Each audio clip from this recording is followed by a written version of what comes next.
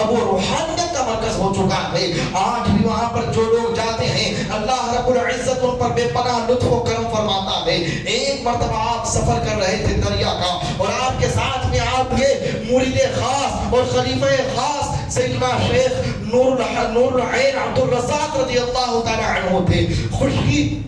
کے ساتھ میں دریا کے راستے سے جب سفر کر رہے تھے تو دریا کے اندر گئے. ایک مرتبہ شیخ عبد الرزاق نور العین کے دل میں یہ خیال آیا کہ میں جب جب جاتا ہوں جو مجھے حاجت اور ضرورت پیش آتی ہے میرے مرشد آنن فانن وہ ضرورت پوری کر دیتے ہیں. آج بھوک زوروں کی لگی ہے اور اب تک یہ حاجت پوری نہیں ہوئی ہے. آپ حضرت عبد الرزاق نور العین یہ خیال ہی کر رہے ہوتے ہیں کہ اچانک سمندر کے اندر سے ایک جنات نمودار ہوتا ہے اور آ کر کہتا ہے میرے مرشد آئیے آج آپ کی مہمان نوازی کا موقع ہمیں عنایت فرمائے. عبد الرزاق نور العین نے عبد الرزاق نور العین کی طرف مسکراتے ہوئے دیکھا عبد الرزاق تمہیں بھوک لگی تھی اللہ رب العزت نے انتظام کر دیا. شیخ عبد الرزاق نور العین مسکرانے لگتے ہیں حضرت کی یہ کرامت دیکھ کر کے. اور جب آپ سمندر کے اندر ان جناتوں کی بڑی بڑی محلات میں جاتے ہیں تو جنات ہزاروں لاکھوں کی تعداد میں آپ کے ہاتھ پر مرید ہوتے ہیں اور وہ جنات آج تک سمندروں کے اندر موجود ہیں. تو مخدوم اشرف جہانگیر سمنانی رضی اللہ تعالی عنہ جنہوں نے بادشاہت سمنا کی چھوڑی تھی اللہ نے ان کی بادشاہت دریا کی روانی میں بھی قائم کر دی. اللہ نے ان کی بادشاہت زمین پر بھی قائم کر دی. اللہ نے ان کی بادشاہت سمندر کے پانی میں بھی قائم کر دی. جب تک سمندر میں پانی ہے اس وقت تک مخدوم اشرف جہانگیر سمنانی رضی اللہ تعالی عنہ کا فیض زندہ ہے. اس لیے کہ وہاں پر موجود بڑے بڑے اجنہ جو ایمان والے ہیں وہ حضرت ہی کی ہاتھ پر بیعت سے ہاتھ پر مرید ہوئے اور حضرت ہی کے ہاتھ پر بیعت ہو کر کے انہوں نے اپنے ایمان کو زندہ اور تازہ کیا. اللہ رب العزت مخدوم اشرف جہانگیر سمنانی رضی اللہ تعالی عنہ کا فیض ہم سب پر قیامت تک برسائے اور ان کے دامن اقدس سے خوب وابستگی عطا فرمائے اور ان کی عنایت ان کی توجہات ان کی بے پناہ روحانیت اور ان کے زبردست الطاف و انعام سے ہم سب کو قیامت تک سرفراز رکھے. وما علینا الا البلاغ المبین. السلام علیکم ورحمۃ اللہ تعالی وبرکاتہ.